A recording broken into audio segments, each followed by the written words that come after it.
After your loved one dies, you miss them, and you'd like nothing more than to be able to talk with them again and to spend time with them. So you start talking to them. Is that normal? Is that healthy? Let's talk about it.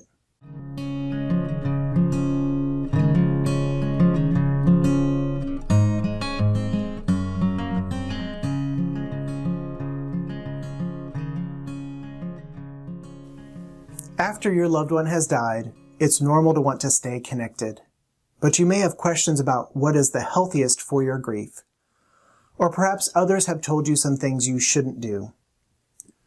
Let's look at this through an example. Steve was married to Angie for 47 years. Like many widowed people, Steve was terribly lonely after Angie died. Within a few days of her funeral, Steve started talking to his wife. He said good morning to her picture on the nightstand. He told her he was getting some breakfast with his friends at the cafe as he left the house. He complained about the news to her as if she were still sitting in her chair. And he said goodnight to her as he rolled over and tried to get some sleep.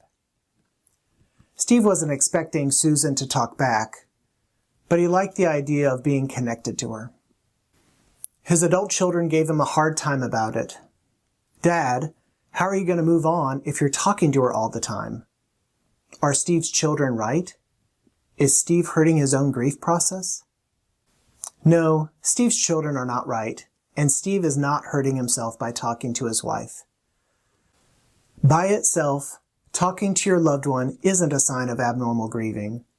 Some people are like Steve and make frequent comments throughout the day. This can be especially common when you've been living with your loved one, like a spouse or a child. Others may talk only occasionally, and some wait for special days like birthdays, anniversaries, or holidays. Others may choose to only talk to their loved ones in specific places. For example, they may talk to them at the cemetery or another location that's special to them and feel safe. You may talk about day-to-day events or report on significant updates or major milestones in your life or your grief journey. You may talk to them or share a secret or ask or provide forgiveness. These are all healthy, common, and normal ways to have an ongoing relationship with your loved one. So if it helps you to talk with them, then keep doing it and know that you're not doing anything wrong or unhealthy. And if you've never talked to your loved one, you might give it a try. Many people initially find the idea to be a little weird or hokey, but then they find it to be a helpful and often very powerful experience. In the comments, I hope you'll share where and when you talk with your loved one and what you talk about.